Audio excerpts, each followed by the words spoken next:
Şimdi performans analizlerini yaptığımız bu bölümlerde rastgele bir ayar kapatmadan planlı ve adım adım ayarlarla hayatımıza devam edeceğiz. Şimdi öncelikle sistem bilgisiyle PC'miz ne durumda onu görmek için şöyle bir komut çalıştıracağız. Burada bilgisayarın markası, modeli ve toplam RAM'ini göreceksin.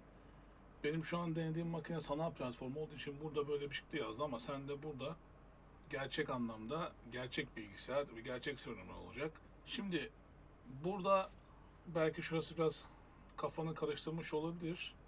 Bunu böyle gigabyte bazında yazdırmak için de şöyle bir tane komut kullanacaksın. Bunun böyle memori olarak belki bu ne olduğunu anlamayabilirsin.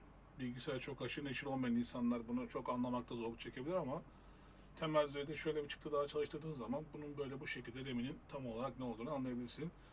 Bu kursun, bu eğitimin, bu bilgilendirmeyi giriş seviyesinden çok yüksek seviyeye kadar arkadaşlarım izleyeceği için herkese aynı ve eşit seviyede bilgi vermek istiyorum. Amacım bu. Şimdi bilgisayarımız her zaman yavaş, dilimizde bu. Yavaş, işte ne yaparsam olmuyor, ne olursa olmuyor. Bir sürü forumda geziyorsun, okuyorsun, değiştiriyorsun. Bazen bunun yüzünden bilgisayarını kaybediyorsun. Şimdi buna bir dur diyelim. Şimdi mesela Windows en son ne zaman açılmış? Şimdi önce bir bunu göreceğimiz komutu yapalım. En son 4'ünde açılmış. Şimdi burada geleceğim konu şu. Bazen bilgisayarını uzun süre kullanıma bıraktığında ve doğru şekilde onu ilerleyen videoda göstereceğim. Bazen o power butonundan kapat diyorsun ya mesela. O bilgisayarını tam olarak kapatmıyor. RAM'de tutuyor, arka planda işte snapshot'ını tutuyor. Hani olur da bir çökme olursa kaldığın yerden başlıyor bilgisayar. İşte tam o konu. Bunun içinde güç ayarlarından tamamen her şeyi kapat diye bir ayar var. Burada geleceğim konu şu. Eğer bilgisayarın çok fazla ve uzun süre eğer açık kaldıysa bazı performans sorunları görebilirsin. Yani sen günlük hayatında standart ya da rutin işlerini yaparken bir yavaşlama görmezsin ama ne zaman sana bir performans gerekir? O performans gerektiğinde bilgisayarın yanında bulamayabilirsin. Bu işte buradan geliyor. Bu birinci sebep. Bir de şöyle bir konu var. Bilgisayarını en son ne zaman formatladın? Bu da şundan önemli. Diyelim ki işte Windows 7'den beri upgrade yeni Windows kullanıyorsun. Ya da ne zaman yeni bir tane bilgisayar aldın, o bilgisayarın ne zaman kurulduğunu bilmiyorsun. Bu komutla bilgisayarın kurulum tarihini görebilirsin. Bazen ya ben çok fazla tercih etmesem de format en iyi çözüm olabilir bu sürümde. Bir diğer problem de BIOS. Şimdi BIOS kavramı birçok arkadaşımın uykularını kaçırıyor olabilir. Hata yaptığında geri dönüşü olmayan sorunlara yol açabilir, doğru.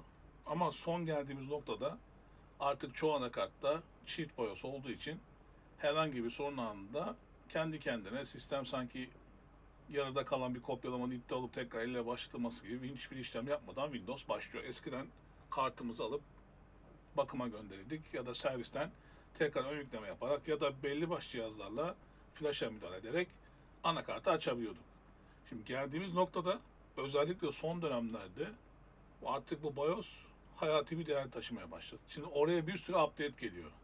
Mesela Ryzen 9 serisi özellikle örnek vermem gerekirse bu seri işlemcilerde mesela dolu dolu işte iyileştirme, performans iyileştirmeleri, belli başlı özelliklerin açılması ya da performans iyileştirme olabiliyor. Bunları aktif olarak takip etmemiz lazım. Yani buradan işte tekrardan BIOS'a gir, aç kapat, işte Dell'e gir, herkesin işte F2'dir hani bunlar bir anakartta fark eder. Oraya girdiğin zaman oradan bakıp not al işte versiyona bakmaktansa buradan tek komutla şu komutla BIOS'un versiyonunu görebilirsin. Gelelim CPU kullanımına. Burada zaten başlı başına bu tarz performans sorunlarını arka planda çalıştırdığımız ya da unuttuğumuz ya da uzun süredir bekleyen işlemler olabiliyor, programlar olabiliyor. Böyle bir tane kod çalıştırdığın zaman kafada en çok top 10 ne kullanıyor, işlemcide en çok ne başına bela olmuş, hangi yük var, burada acaba bildiğim program mı çalışıyor, bilmediğim program mı çalışıyor ya da bunların sana ne kadar gerekliliği var ya da takılı mı kaldı, bunları öldürerek de performansını üst seviyelere çıkartabilirsin. Bunun bir de RAM tarafı var. Şimdi işlemciyi gördük, bu da RAM. Aynı şekilde burada da RAM kullanımını görerek, bunu bir analiz ederek, burada işte megabaytla ID'ye göre kontrol ederek, burada da işte bilgisayarın kasıyor olduğu zaman, kasma durumu yaşandığı zaman acaba RAM mi, işlemci mi? Hani ya da belli başlı mesela ben bazen şöyle bir istatistik yapan arkadaşlarımı da biliyorum. Bunları mesela hafta hafta gün gün alıp böyle bir değer çıkartıp gerçek anlamda performans çıktılarını takip edip eğer yatırım yapacaksa, ki şu zamanda yatırım yapmak çok değerli artık. Alacağım bir işlemciyi, alacağım bir RAM ya da mevcutu korumak, yanlış bir yatırım yapmamak bilgisayarına çok önemli. Bu da sana sağlam bir referans olacaktır. Bilgisayarında bir sürü program açılışta başlıyor olabilir ve sen bunları ya unutmuşsundur ya da artık işine bile yaramıyordur, ama o arka planda devamlı olarak çalışmaya devam eder.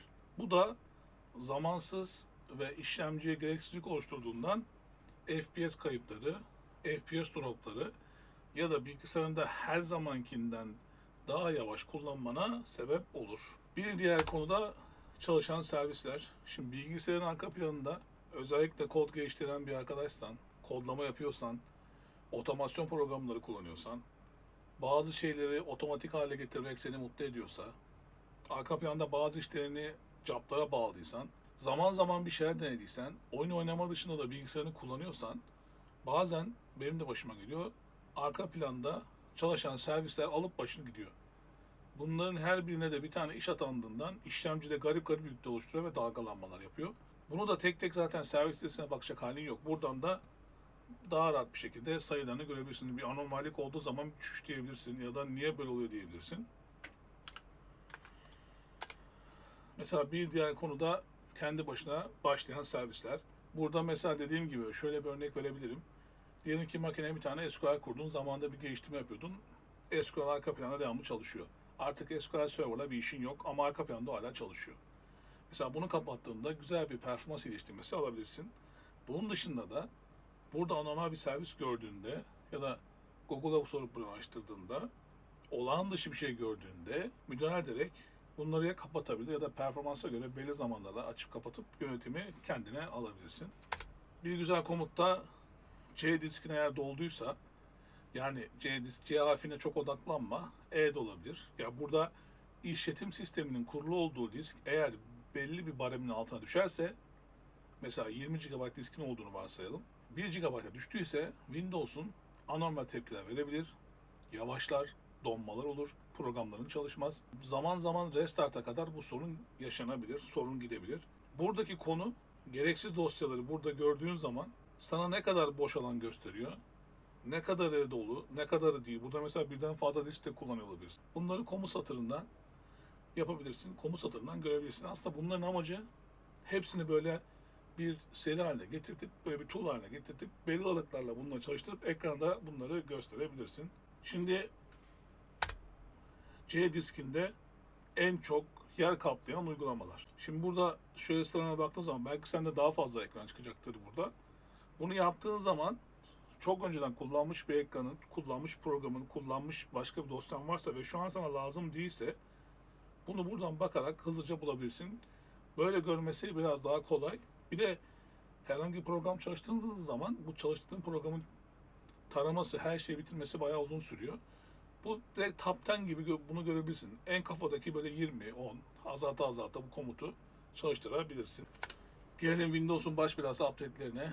Bazen isteyerek bazen istemeyerek arka planda aldığımız, kabul ettiğimiz update'lerin bazen başımıza çok büyük belalar açtığını biliyoruz. Son dönemde Windows'un önlemek için update alma saatleri, update alma hassasiyetini biraz daha güçleştirdi, ama güçlendirmesine rağmen bazen gene de bug'lı update'leri yüklemiş olabiliyoruz ve bunlar bizim hayatımızı genelde bireysel kullanıcılara çok fazla zarar vermese de kurumsal anlamda çok fazla zarar veriyor. Bazen de oyun tarafında FPS drop'lara yol açıyor. Burada çalıştırdığımız komut ilk 10 çektiğimiz, son güncel çektiğimiz 10 tane update'i bize gösteriyor.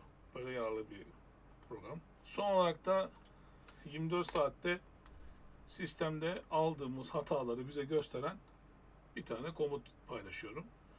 Bunu böyle arada bir çalıştırabilirsin.